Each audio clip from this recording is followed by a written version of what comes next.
Well, hello guys, Zekrom300 here, and today I am bringing you some more gameplay footage from Nosgoth. Now this time I'm playing a class called Sentinel, which is the flying vampire, and it actually turned out as our entire team was using them, which is, I actually intentionally planned to switch. As you see, I put the chat right there, but then our good old buddy Deadbird jump in. Why not change perfection? Now, as you see with the Sentinel, you actually have to hit spacebar to fly. Now, my first attempt failed. If you hit spacebar too quick before you jump off, you do actually end up just dodge rolling. And yeah, he can actually go inside buildings and pick people up. But as you see, unless you know where the exit is, it kind of fails. Let's see if I can kill it. Oh, yep, got 2 kills, and I get killed by an archer. Now, as you can see, it does turn out our entire team is full of sentinels. All 4 of us. I'm not really that proficient with him, because I don't really use him that much. But he's not a bad class to use. When you're up in the air, you're so open to being hit. I've actually been sniped across the map countless times. I mean, just flying like I am now. Because you actually have to look up to go up. I wish you had a button where you could just hold to go up while you're looking down. Try to, get the archer up and let's go. Now, I did have another match where I was playing as a sentinel. Just like I switched halfway through the match, and I actually picked up a scout who was cloaked. Now, as some people probably don't know, with the scout you can actually have a cloak ability, which makes him invisible, like similar to the deceiver's ability where he can go invisible instead of the decoy ability. But the scout can do it as well. Now, I was chasing the scout and he went invisible, and like an idiot, he kept running straight. So I just went straight, and I failed at trying to pick the guy up there. I just went straight and grabbed him. I didn't actually know I grabbed him until I seen my sentinel's hands were clasped, and I wasn't flying as quick as I normally do. Now, as you see, shrimp right there, where you've seen his wings jab forward, that's puncture. That's a skill you can have instead of that little wing flap I just used. It does more damage, but like I said, it just does straight damage. It doesn't do anything other. My little wing flap knocks back all enemies in the radius of that little flap. I get some health over there, but I technically lose more health than I would just gain, so I'm trying to climb this wall right here, and it doesn't seem to be working. I found one spot to climb it, and I'm getting shot by an alchemist. Let's fly away. I mean, the Sentinel, you don't actually have to jump off of a building that's very high. You can jump off of a small building, and it worked just as... I failed at picking that guy up, and someone else did it for me. Oh, they're fighting other flyers. Let me eat this body right here. Let's just go around and go up. Now let's... Oh, I just failed at trying to get that guy up. I just jumped on the ground. Oh, he bowled me. I got another teammate who came in and picked him up. Now, good sentinels can literally pick you up no matter where you're at. You could be hiding in a building, they'll come in, pick you up, and just jump right out. And I dodge rolled instead of flying. Perfect. There we go. Get them little wing beats going. Now, one thing you can do to evade a sentinel's little diving grab attack, abduct, is dodge roll. Now, the timing of this dodge roll, I found it's easier to actually dodge roll towards them sometimes, depending on the angle they're coming at you. But you have to do it literally like a second and a half to 2 seconds before they do it, so you're still halfway through your dodge roll when you do it. But your guy's not where his hands are when his hands are on the ground. Do a little dive bomb, kill a guy. Now, I just got shot through the middle with a compound bow, as you see right there. Now, I have the dive bomb ability because at this time I don't think I had any other ones unlocked. I actually would have liked the airstrike ability better, where he actually throws a grenade, and you see he just jumped out of the way. He jumped down the ledge. That's a good thing. If you're on a low ledge that you can jump down, just jump down it. And I just almost got shot by a bow again there. And that guy's gonna die for it. Excuse me, sir. You're dead. Now, one thing I keep forgetting I can do is you can drag the bodies. If you notice, when I go to eat the body, it says E or X. X will execute them, and E will let you pick them up. And when you pick them up, you just hit it. You just hit E, and you just run, and you'll drag the body behind you, which you've probably seen and noticed in a couple of the kill cams when I died as a human. Is the vampire dragging my body to a safe place. I so missed that, and he got picked up by another guy. Hey, sir, die. Oh, he threw a trap out.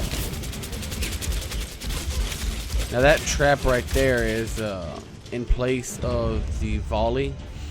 The reason you have either the trap or the volley, I mean, they do similar things. They're both AoE attacks, but the arrow volley brings arrows down from the sky, which is great if you're outside and the arrows can hit you. But if you're inside a building, the arrows won't hit you unless you're on top of it as a vampire. Now, the little turret you see shooting bullets out is great for being inside of a building, but it's just on the ground, so it doesn't hit sentinels. Like I said, each of those, I mean, they do roughly the same amount of damage. As you can see, my teammates are just tearing through the enemies. I can't even find an enemy to hit right here. Oh, there's a guy. Gotcha. Now, when you abduct a guy, you can't really do anything else. You're just flying away and... My body. Hey. My body. See, one thing I keep forgetting is I can drag the bodies away. I just constantly forget that fact. So let's see if we can go get this guy. Hey guys, come here. I got you. Haha. Now, the thing you want to do as a sentinel is when you pick a guy up is, one, you want to try to separate him from his group. You want to try to make sure he stays by himself and can't reunite with his teammates. Now, another thing you want to try to do is get the game-winning kill cam like I just did, or the round-winning kill cam, like that right there. But you also want to try to go for the highest drop area you can, as far as, because the abduct skill doesn't do damage over time. If I'm correct, it's called the abduct. Or no, kidnap. The abduct skill does damage over time, but you don't carry them as far. The kidnap doesn't do damage over time, but you can carry them further. So I was using the kidnap ability, which lets me take them further away from their groups, which is good for crowd control. But the thing for that is, the only damage you'll do to the enemies is by dropping them, by the gravitational drop when they hit the ground. Excuse me. Now, if they're on a ledge or on the top of a building or something already, and that lets you take them even higher, find the deepest pit you can to drop them in. And hopefully it's the deepest pit you can find, and it's a good bit away from their enemies. I mean, it doesn't necessarily have to be miles and miles away. It just has to be, take at least 5 to 10 seconds possibly to hit them, get them back to their teammates. I just died there. The longer it takes for them to get to their teammates, let's see, what was I going to say? Yeah, the longer it takes for them to get to their teammates, the easier it is to kill them. Humans that are by themselves are easy to kill as vampires. Now, on the other hand, vampires that are by themselves are easy to kill for a group of humans as well. So it goes kind of both ways. There's a deceiver right there. See, he just dragged that body into the corner right there. And actually, what gets me is you seen him staying invisible. When you're cloaked, if I am correct, which has always happened for me, and I pop a shield on a shrimp over later to try to keep him alive, is when you're invisible, you should become visible again if you try to do any sort of action. And I am like shooting all over the place right there. Accuracy sucks. I'm just wasting ammo. There's a flower coming in, and I missed that shot. I just sidestepped. Now right here, I'm trying to go through, but for some reason my game just like lagged and won't let me go through the door right there. Now see that 935 choking haze damage? That to me is a little overpowered. That is one ability. It's an AoE for the Reaver. And that right there is proof that it does way too much damage. I don't care if I'm standing in the middle of that thing or standing on the outer radius. The second you step in there, like even the corner and you come out, it's doing 150 damage to you, guaranteed. Because it does damage, 150 damage over 3 seconds if you step in there whatsoever. See that right there? I was getting hit in the back and for choking haze. Look, like 3 seconds it did 465 damage. Now the melee attacks I can understand because he just hit me 3 times. But that choking haze in a couple seconds knocked out half my health. Now I'm not one that likes to just rant on stuff that is overpowered, but honestly that right there I would say is overpowered. If that one skill by itself can kill you, it's overpowered. There should be no human skill that can kill you in one hit, and no vampire skill that can kill you by itself alone, no matter what it is. And see, I popped a shield on my buddy right there because I probably knew he was going to get pounced on, because he was going to go ahead.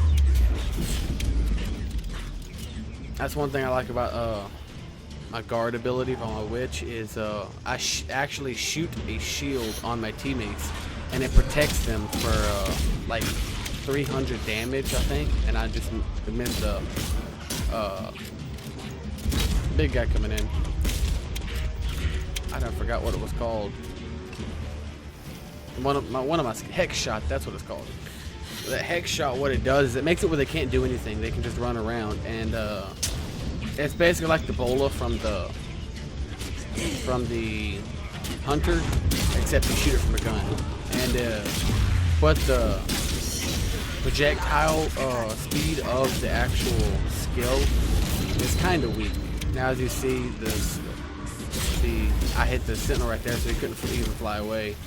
And that choking haze got me. I mean, I was just in the corner of that thing. I mean, that 355 damage being just in the corner for like literally 2 seconds. Again, that to me is a little much. It should probably do maybe, I get pounced on. It should maybe do like 200 damage in that amount of time, like 100 damage per second. But like I said, it shouldn't. See, I mean, that thing right there, I knew I was about to die, so I tried to shield Deadbird right there to let him live, but it didn't work out. Now, as you can see, we're actually getting handed to us decent, but it's a close game, and I enjoy close games. You give me a close game where I look like I'm having fun, I was gonna hex shot him, but he died. There's a pouncer right there. I tried to dodge roll out, but I dodge rolled too quick, and my dodge roll didn't pull down. And I died by a deceiver. Now the deceiver's cloaking ability, it actually damages the humans over time if he's near you. I think it'll do 100 damage a second or 200 damage a second, but it doesn't last that long, and you have to be decently close to them. As you can see right there, I was going to try to be a scout and shoot. No, we didn't lose this match. But as you can see, my Sentinel's level 2. I hardly ever use him. Now, if you enjoyed this gameplay, if you enjoyed this footage video, Please leave a like, subscribe. If you have any ideas, let me know in the comments of like challenges I can do. Zekrom300, over and out.